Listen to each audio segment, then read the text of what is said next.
Hello my dear students, welcome to বউল মাজা tutorial. আমার চ্যানেলের তরফ থেকে প্রত্যেকটি ছাত্রছাত্রীকে জানাই ভালোবাসা ও অভিনন্দন। আজকের ভিডিওতে আমি highlight of English grammar portraits by P K Mukherjee এই বইটি নবম ও দশম শ্রেণীর ছাত্রছাত্রীদের কাছে একটি অতি পরিচিত, জনপ্রিয় ও বহুল ব্যবহৃত গ্রামার বই।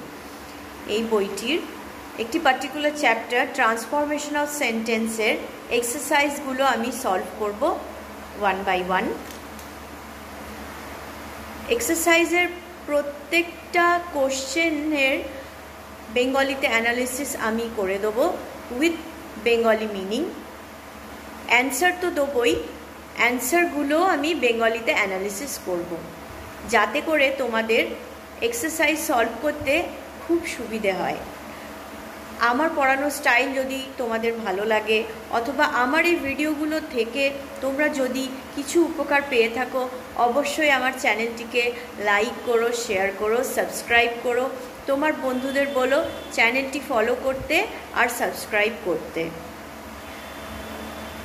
ভিডিওগুলো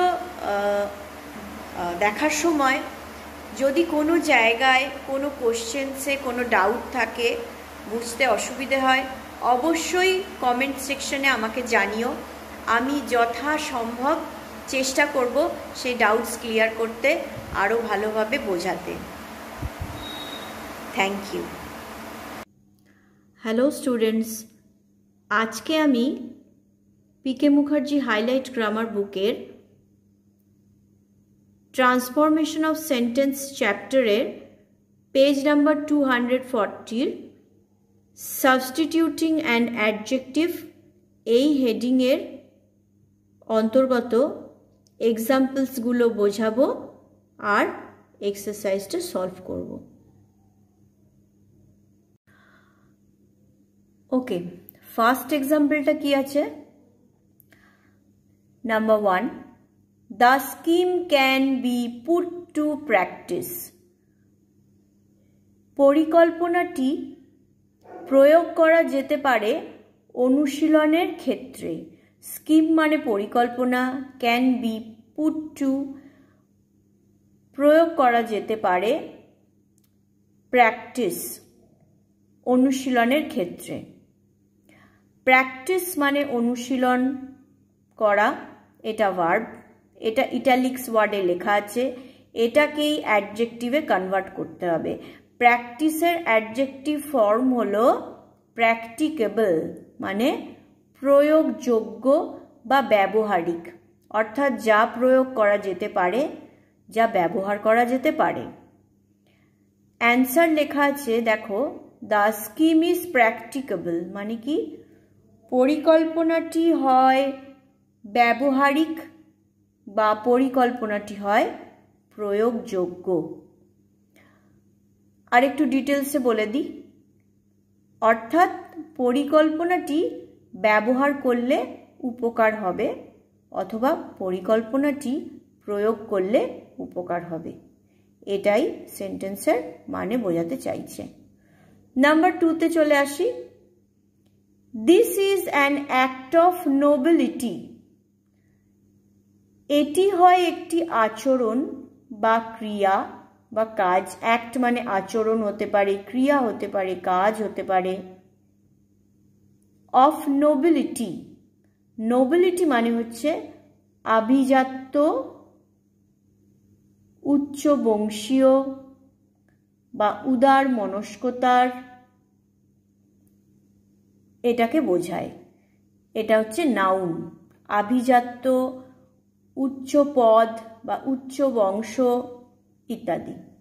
তো এটি হলো একটি আচরণ আভিজাত্যের বা উচ্চ বংশের বা উচ্চ পদের। নোবেলিটি অ্যাডজেক্টিভ ফর্ম হলো নোবেল। নোবেল মানে কি? নোবেল মানে হলো উদার মনোভাব সম্পন্ন বা অভিজাত বা উচ্চ বংশজাত উচ্চ পদবিশিষ্ট ইত্যাদি।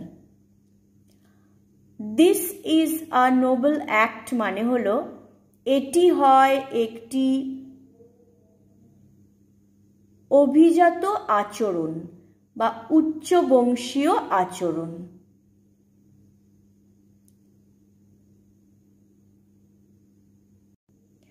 Number 3, they troubled me very much. Trouble মানে হচ্ছে কষ্ট দেওয়া, ঝামেলা করা, অসুবিধা সৃষ্টি করা, যন্ত্রণা দেওয়া, পীড়ন দেওয়া ইত্যাদি। দে ট্রাবলড মি ভেরি মাচ মানে তারা আমার সঙ্গে ভীষণভাবে ঝামেলা করেছিল, বা তারা আমাকে ভীষণভাবে কষ্ট দিয়েছিল, তারা আমাকে ভীষণভাবে পীড়া দিয়েছিল, তারা আমাকে ভীষণভাবে যন্ত্রণা দিয়েছিল। সবকটা বাক্যই হতে পারে এর ক্ষেত্রে। ট্রাবল হলো ভার্ব। ট্রাবলের অ্যাডজেক্টিভ ফর্ম হলো ট্রাবলসাম।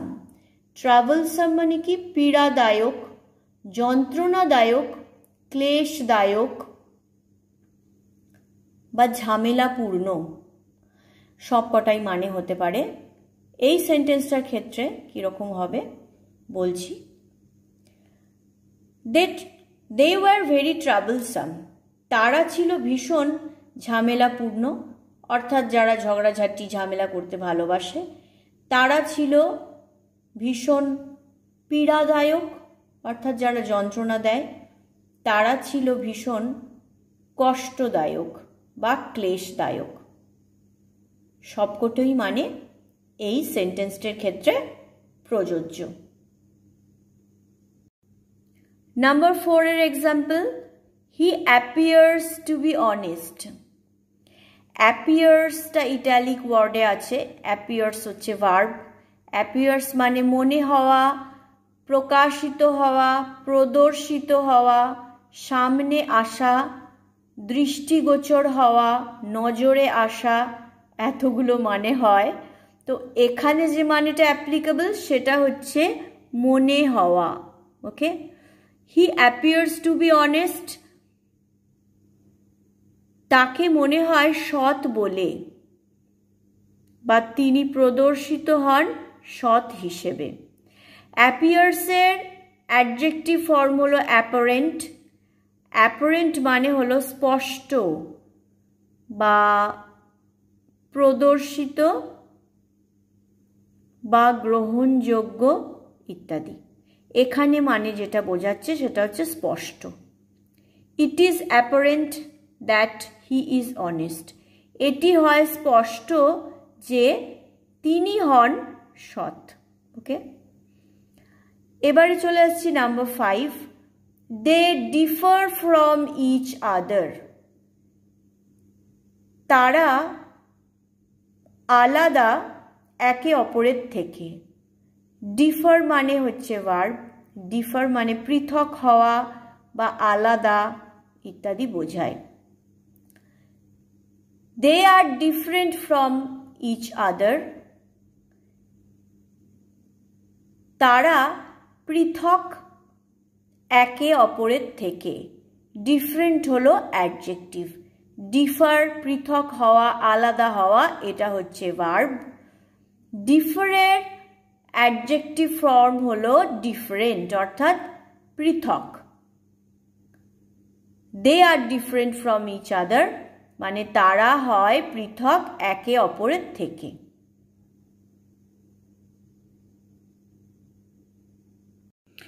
নাম্বার 6 এটা রয়েছে, দেখো, she writes nicely. she writes nicely, সে লেখে সুন্দরভাবে। নাইসলি হচ্ছে অ্যাডভার্ব। নাইসলি ইটালিক ওয়ার্ডে লেখা আছে। এটিকে অ্যাডজেক্টিভে কনভার্ট করলে হয় নাইস। নাইস মানে হচ্ছে সুন্দর। অ্যান্সার দেওয়া রয়েছে she writes a nice hand. সে লেখে একটি সুন্দর হাতের লেখায়। হ্যান্ড মানে কিন্তু এখানে হাত নয়, সে লেখে একটি সুন্দর হাতে নয়। এখানে বোঝাচ্ছে যে সে লেখে একটি সুন্দর হাতের লেখায়। Number 7, habit dies hard. অভ্যাসের সমাপ্তি ঘটে বা অভ্যাস শেষ হয় কষ্ট করে। এখানে হার্ডটা ইটালিক ওয়ার্ডে লেখা আছে, এটি হচ্ছে অ্যাডভার্ব। ডাইজ মানে শুধু মারা যাওয়া না, এখানে যেটা বোঝাচ্ছে এই সেন্টেন্সে ডাইজের মিনিং হচ্ছে সমাপ্তি ঘটে বা শেষ হয় কষ্ট করে। হার্ডের অ্যাডজেক্টিভ ফর্মও হচ্ছে হার্ড। হার্ড মানে কষ্ট। ইট ইজ হার্ড, এটা হয় কষ্টকারক। ফর আ হ্যাবিট, একটি অভ্যাসের ক্ষেত্রে, to die,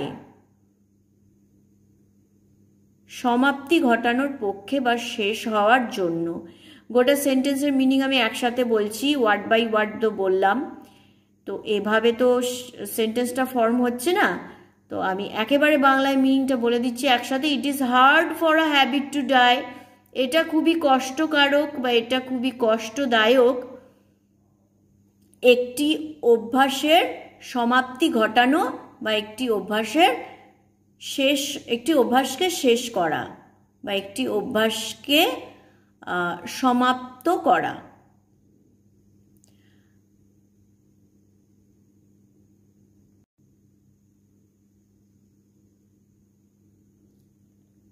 Number 8, the patient spent a night restlessly. রোগীটি কাটিয়েছিল একটি রাত্রি বিশ্রামহীনতার সাথে বা ক্লান্তিকরভাবে। রেস্টলেসলি হচ্ছে অ্যাডজেক্টিভ। বিশ্রামহীনতার সাথে বা বিশ্রামহীন অবস্থায় বা ক্লান্তিময় অবস্থায় বা ক্লান্তিকর অবস্থায় ইত্যাদি বোঝায়। রেস্টলেসলির অ্যাডজেক্টিভ ফর্ম হচ্ছে restless, অবিশ্রান্ত,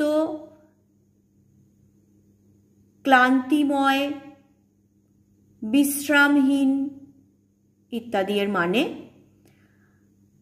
the patient spent a restless night মানে হলো রোগীটি কাটিয়েছিল একটি অবিশ্রান্ত রাত্রি, রোগীটি কাটিয়েছিল একটি বিশ্রামহীন রাত্রি বা রোগীটি কাটিয়েছিল একটি ক্লান্তিময় রাত্রি। এতগুলো এই বাক্যের মানে বোঝায়। এর সাথে সাথেই পেজ নাম্বার 240 সাবস্টিটিউটিং অ্যান্ড অ্যাডজেক্টিভের এক্সাম্পলগুলো ডিকনস্ট্রাক্ট করা আমাদের শেষ হলো। এবার আমরা আসবো এক্সারসাইজে। এবার আমরা সরাসরি এক্সারসাইজে চলে আসছি। এক্সারসাইজের হেডিং আছে রিরাইট দ্য ফলোয়িং সেন্টেন্সেস। লেখো নিচের বাক্যগুলিকে। Replacing the italicised words with their adjective form. Italics ওয়ার্ডে যে ওয়ার্ডগুলো লেখা রয়েছে সেই ওয়ার্ডগুলোর অ্যাডজেক্টিভ ফর্মে পরিণত করো এবং বাক্যটি পুনরায় লেখো। Number 1, this is an act of grace মানে কি? আচ্ছা, অ্যাক্ট মানে আচরণ, কর্ম, ব্যবহার, এখানে বোঝাচ্ছে, কিন্তু অনেক মানে আছে। এই সেন্টেন্সের ক্ষেত্রে যেটা প্রযোজ্য সেটা হচ্ছে যে ওয়ার্ডগুলো, যে শব্দগুলো আমি বলে দিলাম। গ্রেস মানে হচ্ছে সুন্দর, মাধুর্য, সুন্দরতা, মাধুর্যতা, শালীনতা ইত্যাদি বোঝাচ্ছে। এটি হচ্ছে নাউন। গ্রেসের অ্যাডজেক্টিভ ফর্ম হচ্ছে গ্রেসফুল। গ্রেসফুল মানে সুন্দর, মধুর, শালীন ইত্যাদি, বা ভদ্র, এটাও বোঝায়। তো this is an act of grace, এর গ্রেসের অ্যাডজেক্টিভ ফর্ম হচ্ছে গ্রেসফুল। অ্যান্সারটা হবে this is a graceful act. Repeat করছি, this is a graceful act মানে হলো এটি হয় একটি সুন্দর আচরণ বা কর্ম বা কাজ, অথবা এটি হয় একটি মধুর আচরণ, এটি হয় একটি ভদ্র আচরণ বা শালীন আচরণ বা কর্ম বা কাজ, এই মানেগুলো হতে পারে। Next number 2, he answered politely. সে উত্তর দিয়েছিল নমনীয়তার সাথে বা বিনম্রভাবে। পোলাইটলি হচ্ছে অ্যাডভার্ব। পোলাইটলির অ্যাডজেক্টিভ হলো পোলাইট, POLITE, পোলাইট। পোলাইটের অর্থ হচ্ছে নম্র, বিনম্র বা নমনীয়। He gave a polite answer, উত্তরটি হবে he gave a polite answer. সে দিয়েছিল একটি নম্র উত্তর বা নমনীয় উত্তর বা বিনম্র উত্তর। Number 3, the plan is worthy of practice. The plan is worthy of practice মানে পরিকল্পনাটি হয় মূল্যবান প্রয়োগের ক্ষেত্রে বা ব্যবহারের ক্ষেত্রে। প্ল্যান হচ্ছে পরিকল্পনা, worthy মানে মূল্যবান, প্র্যাকটিস মানে প্রয়োগ করা, অনুশীলন করা, ব্যবহার করা। প্র্যাকটিসটা ইটালিক ওয়ার্ডসে লেখা রয়েছে। এটির অ্যাডজেক্টিভ ফর্ম হলো প্র্যাকটিকেবল। প্র্যাকটিকেবল মানে ব্যবহারযোগ্য বা প্রয়োগের যোগ্য, ব্যবহারিক, প্রয়োগকারী ইত্যাদি। অ্যান্সার হচ্ছে দ্য প্ল্যান ইজ প্র্যাকটিকেবল, PRACTICABLE, প্র্যাকটিকেবল। পরিকল্পনাটি হয় ব্যবহারযোগ্য বা ব্যবহারিক বা পরিকল্পনাটি হয় কার্যকরী বা পরিকল্পনাটি হয় প্রয়োগযোগ্য। এতগুলো বেঙ্গলি মিনিং কিন্তু এটা বোঝাচ্ছে। Number 4, I can't bear this insult. আমি পারবো না সহ্য করতে এই অপমান। বিয়ার মানে সহ্য করা, ইনসাল্ট মানে অপমান। বিয়ার ইটালিক ওয়ার্ডসে আছে, সহ্য করা। বিয়ারের অ্যাডজেক্টিভ ফর্ম হচ্ছে বিয়ারেবল। বিয়ারের অ্যাডজেক্টিভ ফর্ম হলো বিয়ারেবল।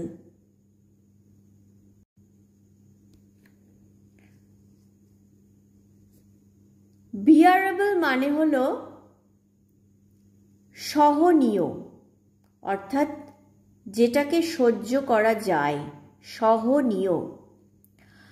অ্যান্সারটা হবে this insult is not bearable to me. Number 4 এর উত্তর this insult is not bearable to me মানে এই অপমানটি আমার কাছে সহনীয় নয় বা আমার ক্ষেত্রে সহনীয় নয়। নাম্বার 5 হচ্ছে দ্য সোলজার্স অ্যাটাকড ভায়োলেন্টলি। সৈন্যরা আক্রমণ করেছিল হিংস্রতার সাথে। ভায়োলেন্টলি মানে হচ্ছে অ্যাডভার্ব, হিংস্রতার সাথে বা হিংস্রতার সহিত। ভায়োলেন্টলির অ্যাডজেক্টিভ ফর্ম হচ্ছে ভায়োলেন্ট, হিংস্র বা কদর্য বা নৃশংস ইত্যাদি। অ্যান্সারটা হচ্ছে the soldiers put up a violent attack. The soldiers put up, PUT, put UP, up a violent, VIOLENT, violent attack, ATTACK, attack. The soldiers put up a violent attack মানে হচ্ছে সৈন্যরা করেছিল একটি হিংস্র আক্রমণ বা নৃশংস আক্রমণ। পুট আপ মানে এখানে করেছিল বা ঘটিয়েছিল ইত্যাদি বোঝাচ্ছে। পুট আপ হলো একটা phrasal verb.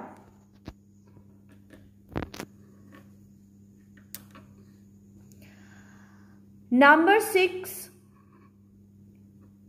he hopes to pass in first division. He hopes to pass in first division. সে আশা রাখে পাশ করায় ফার্স্ট ডিভিশনে। সে ফার্স্ট ডিভিশনে পাশ করবে এমন আশা রাখে। হোপস ইটালিক ওয়ার্ডে লেখা আছে। হোপস মানে হলো আশা করা বা আশা রাখা বা বিশ্বাস রাখা। হোপসের অ্যাডজেক্টিভ ফর্ম হচ্ছে হোপফুল, আশাবাদী। হোপফুল মানে আশাবাদী। অ্যান্সারটা হবে he is hopeful to pass in the first division. He is hopeful, সে হয় আশাবাদী। HOP, hope FUL, ful. সে হয় আশাবাদী ফার্স্ট ডিভিশনে পাশ করার জন্য। Number 7, she appears to be innocent. She appears to be innocent মানে তাকে দেখে মনে হয় সে নিষ্পাপ। appears মানে এখানে মনে হয়। to be innocent মানে innocent মানে নিষ্পাপ। তাকে দেখে মনে হয় নিষ্পাপ। appears হচ্ছে ভার্ব, মনে হওয়া এখানে বোঝাচ্ছে। appears এর অ্যাডজেক্টিভ ফর্ম হলো apparent। appears এর অ্যাডজেক্টিভ ফর্ম হলো apparent, APPEARENT, apparent। It is apparent that she is innocent. It is apparent that she is innocent. এটি হয় স্পষ্ট যে সে নিষ্পাপ। Number 8,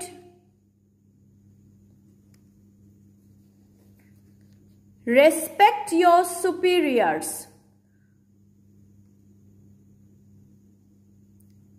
শ্রদ্ধা করো তোমার বড়দের বা তোমার বয়োজ্যেষ্ঠদের। রেসপেক্ট হচ্ছে ভার্ব। রেসপেক্ট মানে শ্রদ্ধা করা, ভক্তি করা, মেনে চলা ইত্যাদি। রেসপেক্টের অ্যাডজেক্টিভ ফর্ম হলো রেসপেক্টফুল, শ্রদ্ধাযোগ্য বা সম্মানের যোগ্য, সম্মানীয়, শ্রদ্ধাশীল। এগুলো হচ্ছে ভালো বাংলা মানে, শুদ্ধ বাংলা মানে রেসপেক্টফুলের। রেসপেক্টফুল হচ্ছে রেসপেক্টের অ্যাডজেক্টিভ ফর্ম। উত্তরটা কি হবে? You should be respectful to your superiors. You should be respectful. তোমার হওয়া উচিত শ্রদ্ধাশীল। To your superior, তোমার বয়োজ্যেষ্ঠদের প্রতি। রেসপেক্টফুল স্পেলিং হলো RESPECTFUL, ফুল, রেসপেক্টফুল। এবারে number 9, we praise his achievements. We praise his achievements. Number 9, we praise his achievements. আমরা প্রশংসা করি তার কৃতিত্বের। প্রেজ মানে প্রশংসা করা, অ্যাচিভমেন্টস মানে কৃতিত্ব। প্রেজ দ্য ইটালিক ওয়ার্ডসে আছে, এটা ভার্ব, প্রশংসা করা। প্রেজের অ্যাডজেক্টিভ হচ্ছে প্রেজফুল, প্রশংসনীয়। অ্যান্সারটা হবে his achievements are praiseful to us. His achievements are praiseful to us. তার কৃতিত্ব হয় প্রশংসনীয় আমাদের কাছে। প্রেজফুল, PRAIACFUL, ফুল, প্রেজফুল মানে প্রশংসনীয়। এবার number 10, they will fight bravely, তারা লড়বে সাহসিকতার সাথে। ব্রেভলি মানে সাহসিকতার সাথে। ব্রেভলি হচ্ছে অ্যাডভার্ব। ব্রেভলির অ্যাডজেক্টিভ ফর্ম হচ্ছে ব্রেভ, মানে সাহস। উত্তর হবে they will be brave to fight. They will be brave, তারা সাহসী হবে, টু ফাইট, লড়াই করার ক্ষেত্রে।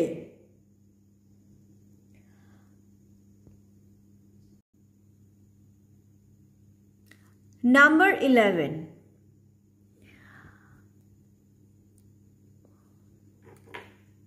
he is a man of remarkable industry. সে হয় একজন ব্যক্তি উল্লেখযোগ্য শিল্পের।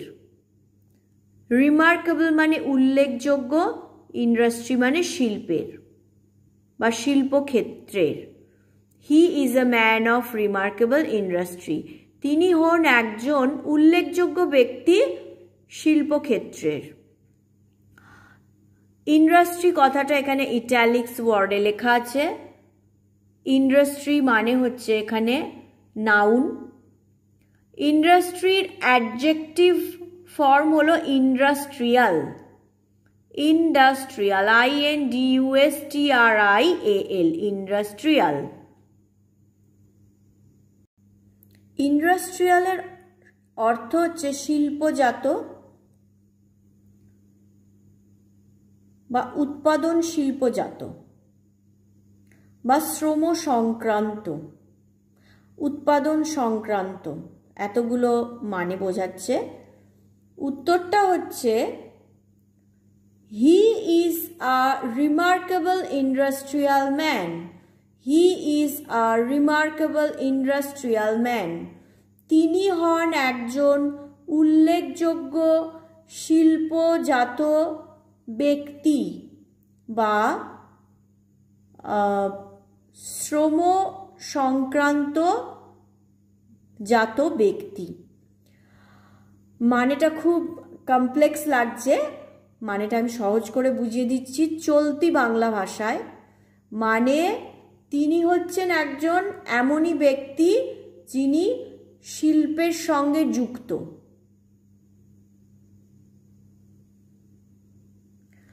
Number 12, he is an unusually good speaker, তিনি হন একজন। নাম্বার 12 এর মানে হচ্ছে, সেন্টেন্সটার মানে he is an unusually good speaker মানে তিনি হন একজন ভালো বক্তা অসাধারণভাবে, বা তিনি একজন ভালো বক্তা উল্লেখযোগ্য রূপে, বা তিনি একজন ভালো বক্তা লক্ষণীয়ভাবে। আনইউজুয়ালি মানে অসাধারণভাবে, উল্লেখযোগ্য রূপে, লক্ষণীয় রূপে বা লক্ষণযোগ্যভাবে। আনইউজুয়ালি হচ্ছে অ্যাডভার্ব। আনইউজুয়ালির অ্যাডজেক্টিভ ফর্ম হচ্ছে আনইউজুয়াল। আনইউজুয়াল মানে লক্ষণীয়, উল্লেখযোগ্য, অসাধারণ। উত্তর হচ্ছে নাম্বার 12 এর উত্তর হচ্ছে it is unusual that he is a good speaker. এটি হয় অসাধারণ যে তিনি একজন ভালো বক্তা। আর একটা মানে এটি হয় উল্লেখযোগ্য যে তিনি হন একজন ভালো বক্তা, অথবা এটি হয় লক্ষণীয় যে তিনি একজন ভালো বক্তা। Number 13, she passed an hour anxiously. তিনি কাটিয়েছিলেন একটি ঘন্টা উদ্গ্রীব হয়ে বা চিন্তিতভাবে। অ্যাংশিয়াসলি মানে চিন্তিতভাবে বা উদ্গ্রীব হয়ে, উদ্গ্রীবতার সাথে ইত্যাদি বোঝায়। অ্যাংশিয়াসলি হচ্ছে অ্যাডভার্ব, অ্যাংশিয়াসলির অ্যাডজেক্টিভ ফর্ম হচ্ছে অ্যাংশিয়াস, অর্থাৎ উদ্গ্রীব, চিন্তিত। উত্তরটা হবে she passed an anxious hour. she passed তিনি কাটিয়েছিলেন বা সে কাটিয়েছিল একটি anxious hour মানে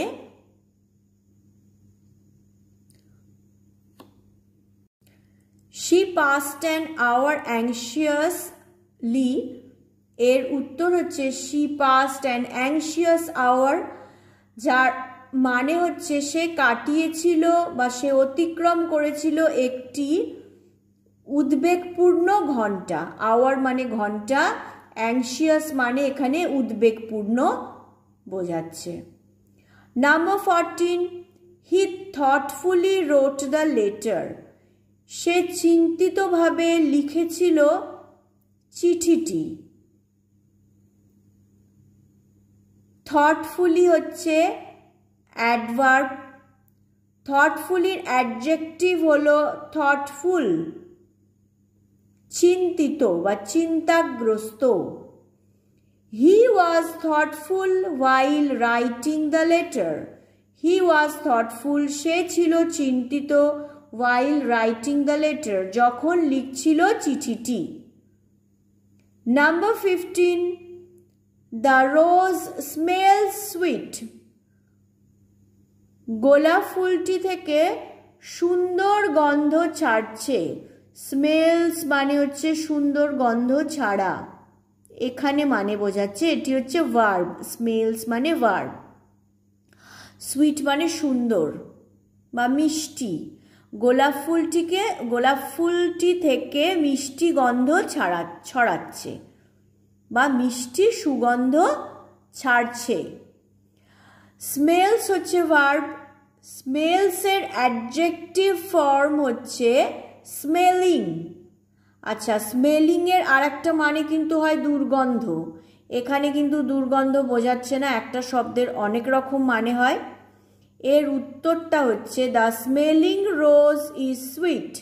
the smelling rose is sweet, SMELLING, smelling.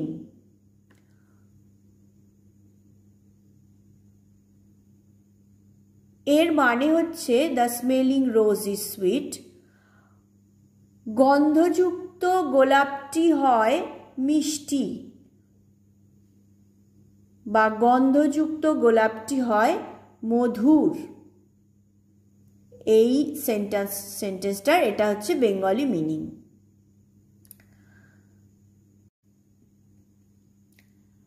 Substituting an adjective হেডিংয়ের অন্তর্গত এক্সাম্পলস আর এক্সারসাইজ দুটোই কিন্তু আমি সলভ করে দিলাম। খুব ধীরে ধীরে আমি প্রত্যেকটি ওয়ার্ডের মানে বলে দিয়েছি। কোশ্চেনটা বাংলাতে অ্যানালিসিস করেছি, উত্তরগুলো বাংলাতে অ্যানালিসিস করেছি, স্পেলিং বলে দিয়েছি আর বাংলাতে ব্যাখ্যা করে দিয়েছি। আশা করি যে সমস্ত ছাত্রছাত্রীরা আমার ভিডিওটি দেখছো তারা অবশ্যই উপকৃত হবে। তাদের বুঝতে কোনো জায়গায় অসুবিধা হওয়ার কথা না। তবুও যদি কোনো জায়গায় প্রবলেম ফেস করো অবশ্যই আমাকে কমেন্ট সেকশনে জানাও। আমি সর্বাগ্রে তোমাদের সাহায্য করব, ডাউটসটা ক্লিয়ার করে দেবো। আমার পড়ানো স্টাইল যদি ভালো লাগে অবশ্যই আমার চ্যানেলটিকে লাইক করো, শেয়ার করো, সাবস্ক্রাইব করো। Have a good day. By.